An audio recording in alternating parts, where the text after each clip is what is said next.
नमस्कार, आप देख रहे हैं उत्तर प्रदेश टाइम्स में आपके साथ अदिति शर्मा।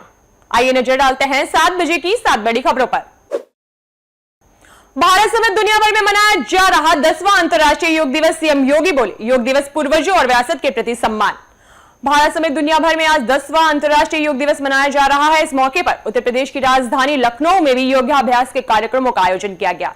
राजभवन में राज्यपाल आनंदीबेन पटेल की मौजूदगी में तमाम लोगों ने योगाभ्यास किया। इस मौके पर सीएम योगी आदित्यनाथ ने लोगों को योग दिवस की बधाई दी। सीएम योगी ने कहा कि आज मैं आप सभी को 10वें अंतर्राष्ट्रीय योग दिवस की बधाई देता हूं। सीएम ने कहा कि ये मौका हमें देश के प्रधानमंत्री नरेंद्र मोदी ने दिया है, जिनकी कोशिशों और विजन से आज दुनिया भर में योग दिवस मनाया जा रहा है और करीब 250 देश अंतर्राष्ट्रीय योग दिवस से जुड़े हैं। सीएम ने कहा कि ये देश भारत की विरासत के साथ अपने आप को जोड़कर भारत की संस्कृति व परंपरा को गौरवान्वित कर रहे हैं। सीएम योगी ने कहा, अपने पूर्वजों और विरासत के प्रति इससे बड़ा सम्मान दूसरा कोई नहीं हो सकता। योगी सरकार के सरकारी अधिकारियों को सख्त निर्देश, सोशल मीडिया पर बयान देने से बचे।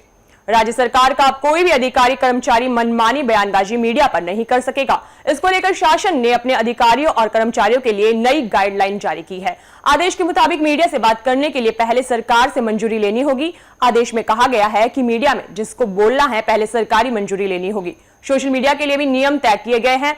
नया शासनादेश बुधवार रात जारी किया गया, जिसमें सख्ती से कहा गया कि आचरण नियमावली का पालन करें। सरकारी कर्मचारी नियमावली में स्पष्ट प्रावधान के बावजूद कुछ सरकारी अधिकारियों और कर्मचारियों द्वारा मीडिया में बयान अब बर्दाश्त नहीं किए जाएंगे और नियमों के विपरीत अगर कोई आचरण करता पाया गया तो उसके खिलाफ सख्त कार्रवाई की जाएगी। अखिलेश यादव बोले, पेपर लीक होना सरकार की सत्यनिष्ठा पर सवालिया निशान।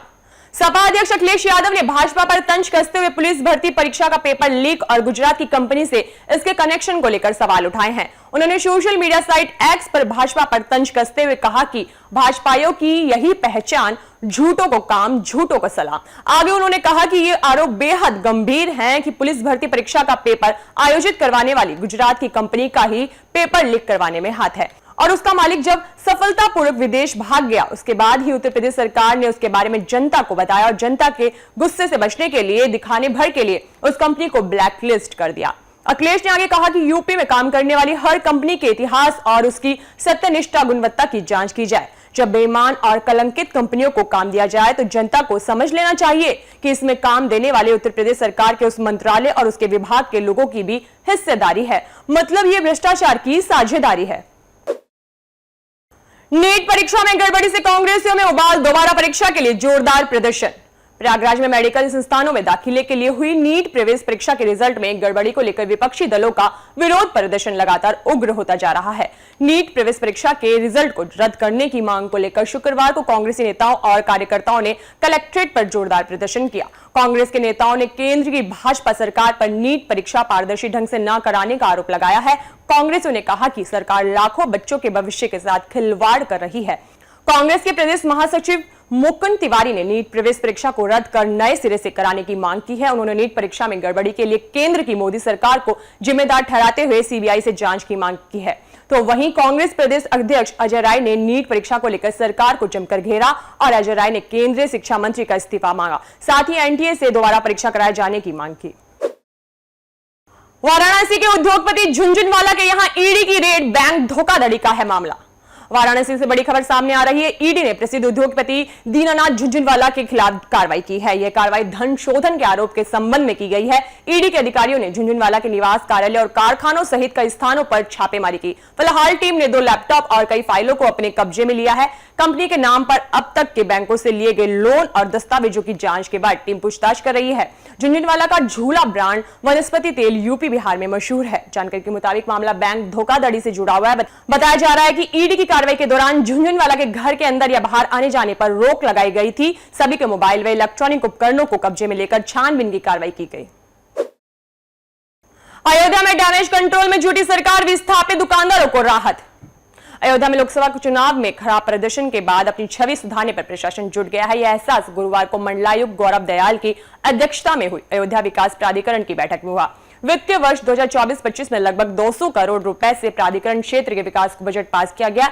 यह अयोध्या विकास प्राधिकरण की 84वीं बोर्ड बैठक थी। बोर्ड बैठक में महापौर अयोध्या महंत गिरीशपति त्रिपाठी, उपाध्यक्ष अयोध्या विकास प्राधिकरण अयोध्या सहित अन्य सदस्य उपस्थित रहे। प्राधिकरण बोर्ड द्वारा अयोध्या विकास प्राधिकरण के वित्तीय वर्ष 2024-25 के बजट की स्वीकृति प्रदान की गई। वित्तीय वर्ष 2024-25 में लगभग 200 करोड़ रुपए के व्यय के बजटीय प्राविधान किया गया। रामपथ, भक्ति पथ एवं जन्मभूमि पथों के चौड़ीकरण से विस्थापित दुकानदारों को अयोध्या विकास प्राधिकरण द्वारा निर्मित 4 पार्किंग यथा कौशलेश कुंज, अमानीगंज, टेढ़ी बाजार पूर्वी एवं टेढ़ी बाजार पश्चिमी, जिसमें दुकानें आवंटित की गई हैं। उत्तर प्रदेश के महाराजगंज में बनाया जा रहा दुनिया का पहला एशियाई राजा गिद्धों का संरक्षण केंद्र। उत्तर प्रदेश गोरखपुर के पास महाराजगंज में एक अत्यंत महत्वपूर्ण पहल की गई है, जहां एशियाई राजा गिद्धों के लिए दुनिया का पहला संरक्षण और प्रजनन केंद्र खोला जाएगा। यह केंद्र जटायु संरक्षण एवं प्रजनन केंद्र के नाम से जाना जाएगा और इसकी स्थापना का मुख्य उद्देश्य गिद्धों की संख्या को बढ़ाना और इनकी संरक्षण की गंभीरता में सुधार लाना है। दरअसल 2007 में इन एशियाई राजा गिद्धों को अंतर्राष्ट्रीय प्रकृति संरक्षण संघ ने लाल सूची में लुप्त प्राय प्रजातियों के रूप में शामिल किया है, जिसकी वजह से इनकी संरक्षण की आवश्यकता बढ़ी है। उत्तर प्रदेश सरकार ने यह केंद्र स्थापित करके एक महत्वपूर्ण कदम उठाया, जो इन गिद्धों के बचाव और संरक्षण में मानवीय प्रयासों को सशक्त बनाएगा। वहीं इस केंद्र के वैज्ञानिक अधिकारियों ने बताया कि वर्तमान में केंद्र में एक नर और एक मादा गिद्ध का जोड़ा है।